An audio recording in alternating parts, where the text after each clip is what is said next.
Hi అండి.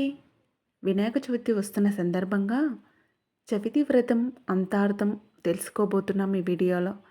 ఖచ్చితంగా మీరు వినండి. మీకు ఎన్ని పనులున్నా అవి చేసుకుంటూ ఈ తండ్రి గురించి, ఈ పూజ గురించి, ఆ పూజలో ఉపయోగించే వస్తువుల అంతార్థం ఏమిటి, ఈ పూజ ఫలితం ఏమిటి తెలుసుకోండి ఖచ్చితంగా. మనకు వినాయక చవితి అనగానే గణపతి ప్రతిమను 21 రకాల పత్రిని తెచ్చుకుంటాం. కుడుములు, ఉండ్రాలు చేసి స్వామికి నివేదిస్తాం. జీవితంలో ఎదురయ్యే ఆటంకాలను తొలగించి సకల శుభాలు కలిగించేయమంటూ వ్రతం చేస్తాం. ఈ వ్రత విధానంలోని కొన్ని ముఖ్యాంశాలను వివరిస్తున్నారు మన ఆధ్యాత్మిక ప్రవచనకర్త అన్నదానం చిదంబర శాస్త్రి.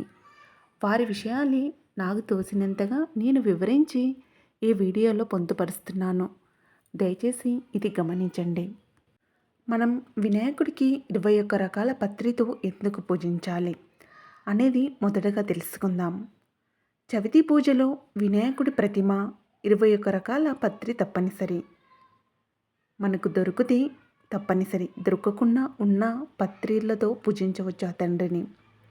నవరాత్రులు అయ్యాక ఆ పత్రితో పాటుగా విగ్రహాన్ని స్థానికంగా ఉండే చెరువులు, బావులు, నదులలో నిమజ్జనం చేయడం మామూలే. నిజానికి ఈ పత్రిలో ఉపయోగించే ఆకులన్నీ ఔషధ గుణాలున్నవే. ఇక వానలు కురిసే సమయంలో జలాశయాలు కలుషితమవుతాయి. వీటిని శుభ్రం చేయడానికి ఈ 21 రక పత్రి సరైన పరిష్కారం అని చెబుతారు. ఆ ఆకుల్ని నీటిలో కలిపినప్పుడు వాటిలో ఔషధ గుణాలన్నీ నీటిలోకి చేరుతాయి. అవి బ్యాక్టీరియాను నిర్మూలించి జలాన్ని శుద్ధి చేస్తాయి. అందుకే ఆ తండ్రిని 21 రకాల పత్రితో పూజించి ఆ పత్రిని నీటిలో కలపాలి ముఖ్య ఉద్దేశం. ఇక గణపతి పూజలో ఆ తండ్రికి ఇష్టమైన గరికని ఎందుకు ఉపయోగిస్తాము అంటే, గరిక లేని గణపతి పూజ వ్యర్థమని మన పెద్దలు చెప్తారు. అదేవిధంగా శాస్త్రాలు చెప్తున్నాయి. ముఖ్యంగా వినాయక చవితి నాడు స్వామికి అర్పించే పత్రిలో గరిక ఎందుకు తప్పనిసరి అంటే, పూర్వం అనలాసురుడనే రాక్షసుడు విపరీతమైన వేడిని పుట్టించి దేవతల్ని ఇబ్బంది పెట్టాడంట. అది తెలిసి వినాయకుడు ఆ అసురుడిని మింగేయడంతో ఇంకేముంది, ఈ తండ్రి శరీరం వేడిగా మారిపోయిందంట. ఎంత ప్రయత్నించినా ఈ తండ్రికి ఉష్ణం తగ్గకపోవడంతో కొందరు ఋషులు వచ్చి 21 గరిక పూజలను గణేషుని తలపైన పెట్టామంటూ సూచించారంట.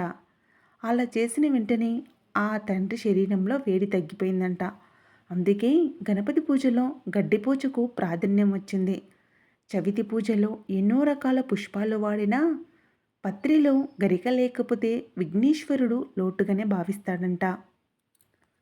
ఇక మన బొజ్జగనపయ్యకు సమర్పించే నివేదనలో కుడుములు, ఉండ్రాలే ఎందుకుంటాయి, వీటిని మనం ఎందుకు చెయ్యాలి తెలుసుకుందాం. ఇది దక్షిణాయనం, వర్షాకాలం. మనలో జీవక్రియల పనితీరు నెమ్మదిస్తుంది. దాంతో అరుగుదల తగ్గి ఆకలిని మందగిస్తుంది. శరీరంలో వ్యర్థాలు పెరిగి అనారోగ్యాలు మొదలవుతాయి. వాటిని నివారించాలంటే బియ్యం పిండితో ఆవిరి మీద చేసిన వంటకాలు ఉండాలంటారు. వీటిలో ఉప్పు, నెయ్యి వంటివి మాత్రమే ఉంటాయి. కాబట్టి భారంగా అనిపించదు. అరుగుదల బాగుంటుంది. శరీరానికి శక్తి కూడా లభిస్తుంది. ఈ కాలంలో ఆహారంలో విషయాలు శ్రద్ధ తీసుకోవడం తప్పనిసరి. కాబట్టి మన పెద్దలు ఇలా ఆవిరిపైన ఉడికించిన వాటిని తినడం మంచిదని భావిస్తారు. అందుకే ఆ బొజ్జగనపయ్యకు కుడుములు, ఉండ్రాలు వంటివి సమర్పించే సాంప్రదాయాన్ని తీసుకొచ్చారని మన పెద్దలు పురాణ గ్రంథాలు వివరిస్తున్నాయి. ఇక ముఖ్యంగా స్వామి ప్రతిమను ఎలాగో పూజలో అర్చిస్తాం. అదనంగా పసుపు వినాయకుడిని ఎందుకు పూజించడం తప్పనిసరా అనే ఒక క్వశ్చన్. ఆ తండ్రి గురించి తెలుసుకోవడం క్వశ్చన్ అనడం కాదండి, ఎందుకు సమర్పిస్తున్నాం. వినాయకుడి సిద్ధి ప్రదాత. అందుకే ఏ పనిని తలపెట్టే ముందు వినాయకుడిని పూజించి దాన్ని విజయవంతం చేయమంటూ వేడుకుంటాం. ఆ సూత్రాన్ని అనుసరించి పూజ, వ్రతం, నోము ఏది తలపెట్టినా ముందుగా గణపతిని పూజించాలనేదే సాంప్రదాయం. ఇదే వినాయక వ్రతానికి వర్తిస్తుంది. చవితి వ్రతంలో స్వామివారి విగ్రహాన్ని వరసిద్ధి వినాయకుడిగా పిలుస్తాం. అంటే ఆ స్వామిని ఆహ్వానించి పూజించే ముందు గణపతి పూజ చేయడం తప్పనిసరి.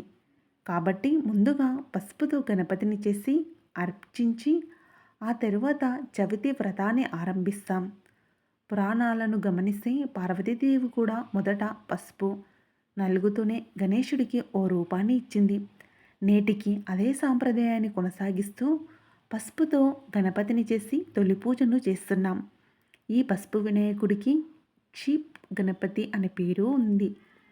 క్షిప్ర గణపతి పూజ అయిపోయాక ఆ పసుపు గణపతిని నీటిలో కలిపేయచ్చు. ఇక మిగిలిన దేవులతో పోలిస్తే ఒక వినాయకుడికి ముందే గుంజీలు ఎందుకు తీస్తాం? వినాయకుడి ఎదురుగా గుంజీలు తీస్తే క్షమించమని కోరడం కాదు, దీని పరమార్థం వేరే ఉంది. ఓసారి మహావిష్ణువు కైలాసానికి వెళ్ళాడంట. హరిహరులు సంభాషణలో మునిగి ఉండగా బాలగణపతి సుదర్శన చక్రాన్ని తీసుకొని మింగేశాడంట. విష్ణువు వైకుంఠానికి వెళుతూ దానికోసం వెతికితే గణపతి తాను మింగేశానని చెప్పాడంట. నారాయణుడు ఎంత బతిమాలినా వినాయకుడు ఇవ్వలేదట. చివరకు మహావిష్ణువు కుడి చేతితో ఎడమ చెవిని, ఎడమ చేతితో కుడి చెవిని పట్టుకొని గుంజిల్లి తీశాడంట. అది చూసి గణపతి పడిపడి నవ్వడంతో సుదర్శన చక్రం నోట్లో నుంచి బయటకు వచ్చింది. గుంజీలు తీసి విష్ణుమూర్తి తనకు కావాల్సింది పొందాడు. కనుక నాటి నుండి గణపతి ఎదురుగా గుంజీలు తీస్తే కోరికలు నెరవేరుతాయని విశ్వాసం ఏర్పడింది. ఇలా చేయడం వల్ల మెదడు చురుకుగా ఉంటుందని శాస్త్రవేత్తలు చెప్తున్నారు. చూశారు కదండి, తెలుసుకున్నారు కదా ఆ తండ్రి గురించి. ఈ తండ్రి పూజ మనం ఎందుకు చేయాలి, మన పిల్లలకు ఎందుకు అలవాటు చేయాలి? మన సనాతన ధర్మంలో మొట్టమొదటిగా మనం పూజించే ఆ భగవంతుని గురించి మన పిల్లలకు తెలియాల్సిన అవసరం ఉంది.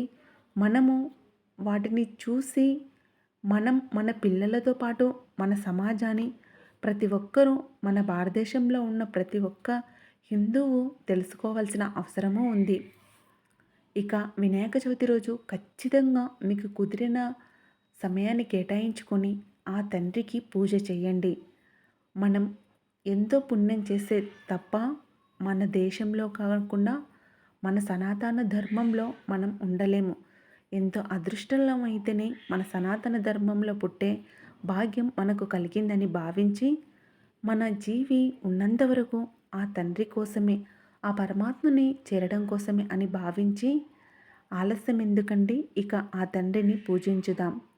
మొట్టమొదటిగా ఆ గణపతి తండ్రిని మనం వేడుకుంటే తద్వారా మన సబ్కాన్షియస్ మైండ్లో ఉన్న అంతర్లీనంగా ఉన్న మన ఆత్మశక్తికి వెళ్ళడానికి ఆ తండ్రి మనకు ఒక మార్గాన్ని చూపిస్తాడు.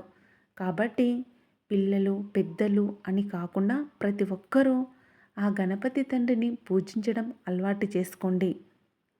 ఇంతవరకు ఈ వీడియో చూసినందుకు ఆ తండ్రి ఆశీస్సులు, ఆ వెంకటనాథుని ఆశీస్సులు మీపై ఉండాలని మనస్ఫూర్తిగా కోరుకుంటున్నాం.